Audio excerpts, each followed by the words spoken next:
민수기 8장 14절에서 26절까지 말씀을 교독합니다. 너는 이같이 이스라엘 자손 중에서 레위인을 구별하라. 그리하면 그들이 내게 속할 것이라.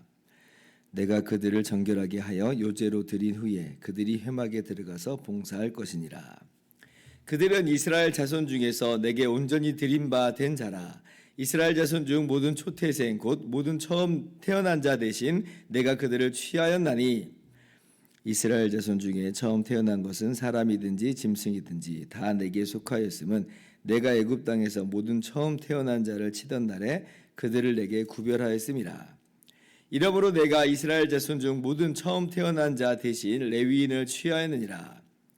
내가 이스라엘 자손 중에서 레위인을 취하여 그들을 아론과 그의 아들들에게 주어 그들로 회막에서 이스라엘 자손을 대신하여 봉사하게 하며 또 이스라엘 자손을 위하여 속죄하게 하였나니 이는 이스라엘 자손이 성소에 가까이 할 때에 그들 중에 재앙이 없게 하려 하였음이니라. 모세와 아론과 이스라엘 자손의 온 회중이 여호와께서 레위인에 대하여 모세에게 명령하신 것을 다 따라 레위인에게 행하였으되 곧 이스라엘 자손이 그와 같이 그들에게 행하였더라. 레위인이 이에 죄에서 스스로 깨끗하게 하고 그들의 옷을 빨매 아론이 그들을 여호와 앞에 요제로 드리고 그가 또 그들을 위하여 속죄하여 정결하게 한 후에 레위인이 회막에 들어가서 아론과 그의 아들들 앞에서 봉사하니라. 여호와께서 레위인의 일에 대하여 모세에게 명령하게 하신 것을 따라 그와 같이 그들에게 행하였더라. 여호와께서 또 모세에게 말씀하여 이르시되 레위인은 이같이 할지니 곧 25세 이상으로는 회막에 들어가서 복무하고 봉사할 것이요 50세부터는 그 일을 쉬어 봉사하지 아니할 것이나 같이요. 그의 형제와 함께 회막에서 돕는 직무를 지킬 것이요 일하지 아니할 것이라. 너는 레위인의 직무에 대하여 이같이 할지니라. 아멘. 할렐루야. 하나님의 크신 은혜와 평강이 오늘도 변함없이 여러분 가운데 가득 넘치기를 주님의 이름으로 축원합니다. 오늘 본문 말씀은 어제에 이어서 계속 레위인들을 구별하여 세우는 예식을 기록하고 있습니다. 14절 보면 너는 이같이 이스라엘 자손 중에서 레위인을 구별하라 말씀하시죠. 그래서 레위인을 구별하라 라고 하시는 이 말씀 5절부터 이제 지금 이미 말씀하신 바인데요. 잠깐 다시 한번 보면 여호와께서 5절 모세에게 말씀하여 이르시되 이스라엘 자손 중에서 레위인을 데려다가 정결하게 하라. 그러니까 처음에 이제 어떤 걸 명하셨냐면 정결하게 하라 말씀하셨어요. 그래서 레위인에게 속죄의 물을 뿌리고 그리고 전신을 삭도로 밀게 하고 그 의복은 빨게 하였습니다. 꼭 어떤 느낌이냐면 예전에 이제 우리 부모님들 세대가 더 그랬던 것 같은데 부활주일이나 뭐 이런 특별히 이제 교회의 어떤 절기를 앞두고서는 꼭 이제 그 목욕탕에 가가지고 깨끗하게 씻고 그렇게 예배를 드리는 그런 것들이 일종의 하나의 문화랄까요? 어떤 그런 이제 모양들이 있었습니다. 마치 그런 것처럼 레위인들이 흠도 티도 없는 그러한 깨끗한 형태를 구현하도록 하는 것이다라고 하는 것이에요. 그리고 이제 10절을 보니까 이스라엘 자손이 레위인에게 안수하였습니다. 안수를 했다. 이제 이게 어떤 종류의 어떤 의미의 안수인가 싶은데요. 12절에도 보면 이제 레위인이 또 짐승에게 안수해서 그 레위인을 속죄하게 하는 그런 제사를 드립니다. 그런 걸 볼 때 이 안수는 다른 그러한 의미가 아니라 아마 이제 이스라엘 회중의 죄를 속죄하기 위한 일종의 전가 행위가 아니겠는가 이렇게 생각을 한번 해볼 수가 있습니다. 그러니까 이스라엘 회중의 죄를 레위인에게 전가를 시킨다는 것이죠. 또는 최소한 그 안수하는 이스라엘 자손들을 이 레위인들이 대신케 한다라고 하는 그러한 죄의 꼭 전가가 아니라 할지라도 대신케 하는 그런 기능을 한다라고 할 수가 있습니다. 19절 말씀을 보면 이 두 가지 의미를 다 이야기하시는데요. 자 보세요. 내가 이스라엘 자손 중에서 레위인을 취하여 그들을 아론과 그의 아들들에게 주어 그들로 회막에서 이스라엘 자손을 대신하여 봉사하게 하며 또 이스라엘 자손을 위하여 속죄하게 하였나니 이는 이스라엘 자손이 성소에 가까이 할 때에 그들 중에 재앙이 없게 하려 하였음이니라. 두 가지 의미가 다 기록이 되어 있죠. 이스라엘을 대신하게 하라. 그래서 봉사하게 하는 것이고, 또 이스라엘을 위하여 속죄하게 하라는 것이에요. 그래서 제물로서 이제 속죄 기능을 좀 하고 있다라고 볼 수가 있습니다. 그래서 이 레위인들이 이제 이스라엘 자손을 대신하여 속죄 기능을 하는 그런 제물이라고 할 때는 이것은 이제 사람이 되어 오셔서 우리의 모든 죄를 대신하시는 예수님에 대한 하나의 실례를, 사람으로 사람을 대신하게 하는 그래서 속죄하게 하는 실례를 보여주는 하나의 케이스다, 이렇게 볼 수가 있겠습니다. 근데 그렇다고 해서 뭐 레위인들이 흠도 티도 없는 정말 그런 제물인 것은 아닌 거죠. 그래서 이제 사실은 레위인도 안수를 이제 짐승에게 합니다.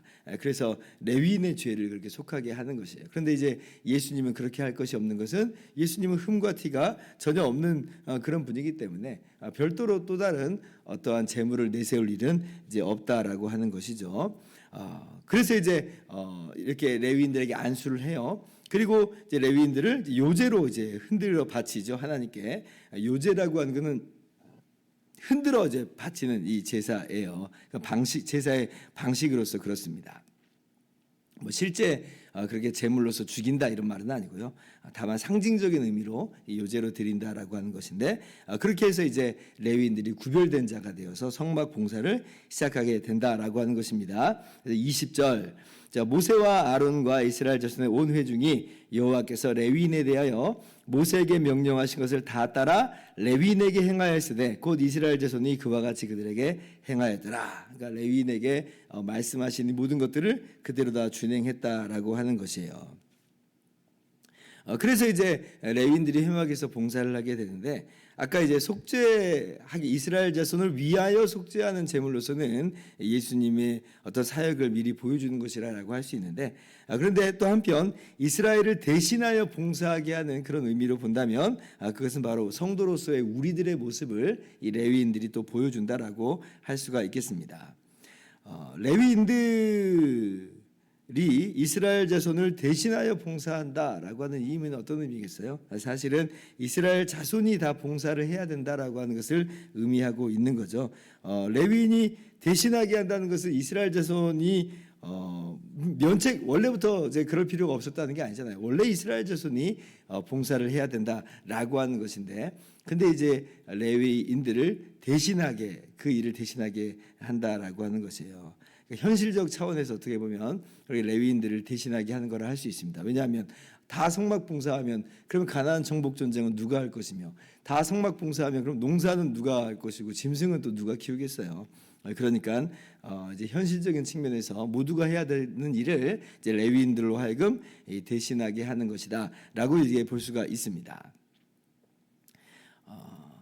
그럼 왜 이제 이렇게 이스라엘은, 또 레위인은 봉사의 삶을 살아가야 되는가, 하나님을 섬기면서 살아가야 되는가라고 한번 물어볼 수가 있죠.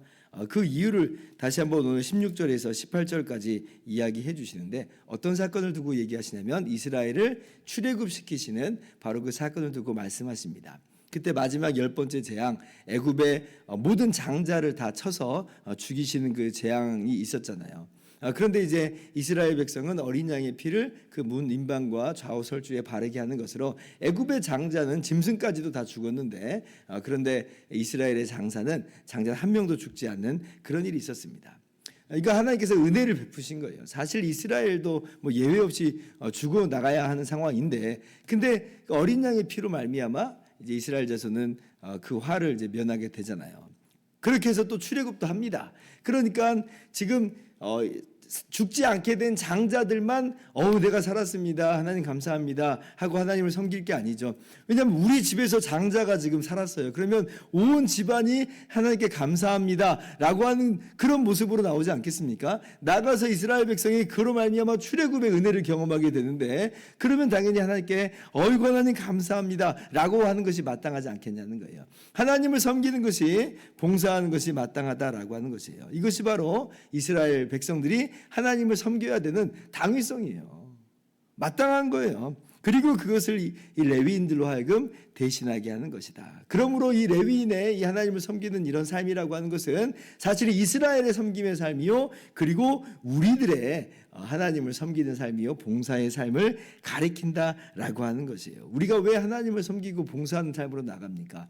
예수님의 십자가로 말미암아 구원받았기 때문에 그 은혜에 감격해서 우리가 우리의 몸과 마음을 주님 앞에 기꺼이 드리는 것이잖아요.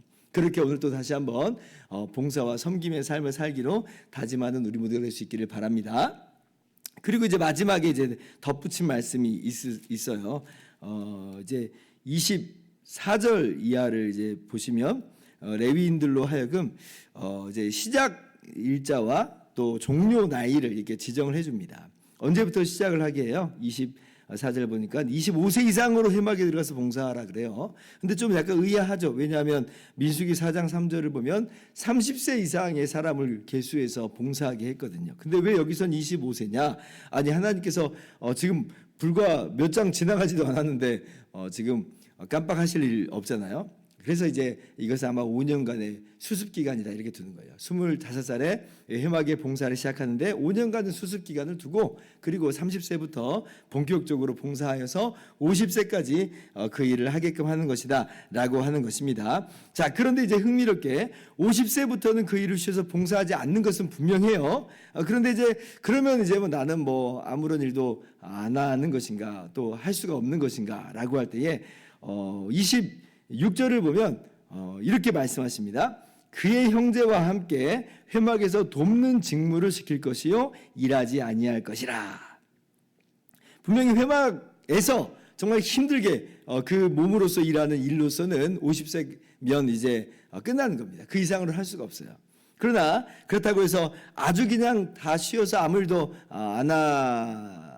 하지 말아야 되는 것이냐라고 할 때 그렇지만은 않고 그 형제와 함께 회막에서 돕는 직무를 한다. 그러니까 한마디로 선배로서 후배들에게 노하우를 전수해 주고, 또 그리고 잡다한 일로서는 함께 좀 돕는 그런 일은 여전히 할 수 있다. 은퇴 이후에도 그래서 봉사할 수 있는 여지가 좀 남겨져 있는 것을 우리가 보게 되는 거죠.